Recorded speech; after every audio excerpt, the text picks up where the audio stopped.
I don't ever slow up, got no love for the fakeness. If you wanna play tough, hate this, I'll always show up.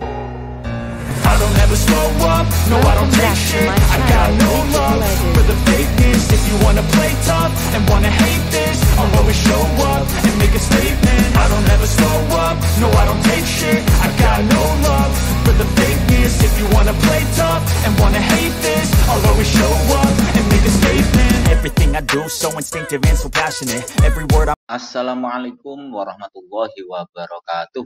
Salam sejahtera untuk kita semuanya. Masih bersama dengan Digital Edu. Kabar kali ini bahwa terdapat penambahan nilai untuk pelamar umum lolos P3K tahun 2022. Seperti apakah bentuk penambahannya? Yuk kita simak hingga akhir videonya. Pendaftaran P3K Guru tahun 2022 ini sudah dibuka dengan berbagai macam kategori pelamar, mulai dari prioritas 1, prioritas 2, prioritas 3, dan juga untuk pelamar umum. Peluang lolos P3K Guru memang lebih besar saat berada di kategori prioritas 1, tapi tidak menutup kemungkinan pelamar umum lolos dalam P3K Guru tahun 2022. Pelamar umum dapat lolos P3K Guru dengan ketentuan-ketentuan yang telah dipenuhi dan ternyata adanya penambahan nilai dapat memperbesar peluang lolos bagi pelamar umum. Sebelum itu, saya sampaikan definisi pelamar umum P3K Guru adalah pelamar lulusan PPG yang terdaftar di database kelulusan PPG dalam laman Kemendikbudristek. Dan juga kategori pelamar umum P3K Guru 2022 adalah pelamar yang namanya terdaftar dalam Dapodik. Terkait dengan adanya penambahan nilai untuk pelamar umum, Bapak Ibu bisa menyimak pada ketentuan resmi Peraturan Menteri Pan-RB Nomor 20 Tahun 2022. Untuk Peraturan Menteri Pan-RB Nomor 20 Tahun 2022 ini bisa Bapak Ibu download pada kolom deskripsi. Pada saat seleksi kompetensi teknis bagi pelamar umum, dapat diberikan penambahan nilai dengan beberapa ketentuan resmi seperti berikut ini. Yang pertama, khusus pelamar umum yang memiliki sertifikat pendidik linier dengan jabatan yang dilamar dapat dijadikan sebagai penambahan nilai P3K Guru 2022. Nah, untuk pelamar umum yang memenuhi dapat memiliki penambahan nilai sebesar 100% dari nilai paling tinggi kompetensi teknis. Dan yang kedua, khusus pelamar umum dari pelamar disabilitas yang memiliki verifikasi jenis dan derajat tingkat disabilitas yang sesuai bisa mendapatkan penambahan nilai. Ketentuan verifikasi ini bisa didapatkan dari dokter spesialis dan pelamar bisa mendapatkan penambahan nilai sebesar 10% dari nilai tertinggi kompetensi teknis. Penambahan nilai pelamar umum P3K Guru 2022 ini digunakan sebagai penentu terpenuhinya nilai ambang batas kompetensi teknis pelamar. Nilai-nilai penentu kelulusan P3K Guru 2022 ini sangat berpengaruh dan pelamar umum memiliki persaingan yang sangat ketat. Pelamar umum diharuskan memenuhi nilai di atas ambang batas dan juga harus memiliki peringkat terbaik. Untuk dapat lolos P3K Guru tahun 2022, maka pelamar umum harus memenuhi nilai ambang batas kompetensi teknis, kompetensi manajerial, dan sosial kultural, serta wawancara. Selain itu, apabila ditemukan kesamaan nilai pada pelamar umum, maka terdapat ketentuan khusus pada pengambilan pelamar umum yang berhak untuk lolos. Oleh sebab itu, penambahan nilai yang digunakan untuk mendaftar P3K Guru 2022 bagi pelamar umum dapat memiliki nilai yang sangat berarti.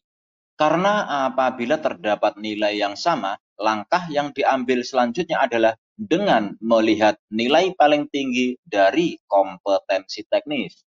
Berikut ini adalah tata cara pendaftaran seleksi P3K tenaga guru. Yang pertama, pendaftaran dilakukan secara online ke alamat portal SSCASN, yaitu di https://sscasn.bkn.go.id. Yang kedua, pelamar diwajibkan untuk membaca dan memahami seluruh ketentuan dan persyaratan baik di laman guru-p3k.kemdikbud.go.id serta membaca buku petunjuk pendaftaran di buku petunjuk pendaftaran bisa diunduh di SSCASN. Yang ketiga, pelamar membuat akun pada SSCASN dan mengikuti langkah-langkah pendaftaran sesuai petunjuk SSCASN. Keempat, peserta seleksi hanya dapat melamar satu instansi dan satu kebutuhan jabatan. Jika terbukti melanggar ketentuan tersebut dan garing atau menggunakan dua NIK yang berbeda, maka dinyatakan gugur dan garing atau dapat dikenakan sanksi sesuai ketentuan peraturan perundang-undangan. Kelima, pelamar memilih instansi dilanjutkan dengan memilih formasi serta mengisi data lainnya yang harus dilengkapi. Yang keenam, pelamar penyandang disabilitas memilih sesuai dengan jenis disabilitas yang tercantum pada surat keterangan disabilitas. Kesalahan memilih jenis disabilitas dapat dinyatakan tidak memenuhi syarat. Dan langkah yang terakhir adalah pelamar mengunggah semua dokumen persyaratan. Nah, yang terakhir adalah hal-hal yang wajib diperhatikan oleh pelamar.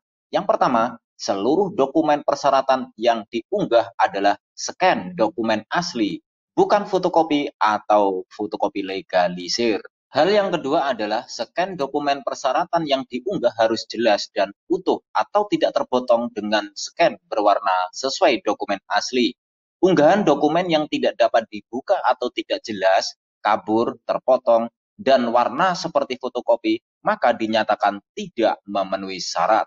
Yang ketiga, jenis format file dan ukuran file scan dokumen persyaratan mengikuti ketentuan atau petunjuk di aplikasi SSCASN. Selanjutnya yang keempat, sebelum mengakhiri atau submit pendaftaran, pelamar wajib memastikan data telah terisi semua dengan lengkap dan benar sesuai persyaratan. Periksa kembali hasil unggahan dokumen persyaratan, pastikan dapat dibuka, lengkap, jelas, dan tidak terpotong. Data yang telah diklik, dikirim, atau submit tidak dapat diubah dengan alasan apapun. Yang terakhir, semua informasi atau data dalam formulir pendaftaran diisikan secara benar dan dapat dipertanggungjawabkan berdasarkan dokumen asli. Apabila data yang diisikan tidak benar dan dokumen persyaratan tidak sesuai dengan persyaratan dan ketentuan, maka pelamar dinyatakan tidak memenuhi syarat atau gugur dan tidak diproses lebih lanjut. Demikian kabar hari ini, semoga bermanfaat. Terima kasih sudah menonton Digital Edu. Jangan lupa like, subscribe, dan nyalakan lonceng notifikasi agar selalu update info-info terbaru dari Digital Edu. Semoga kita diberi kemudahan dan kelancaran dalam segala urusan, diberi kesehatan, rezeki yang berkah, dan panjang umur. Saya mewakili Digital Edu, mohon maaf bila ada kekurangan. Sampai jumpa pada video selanjutnya. Sekian, wassalamualaikum warahmatullahi wabarakatuh.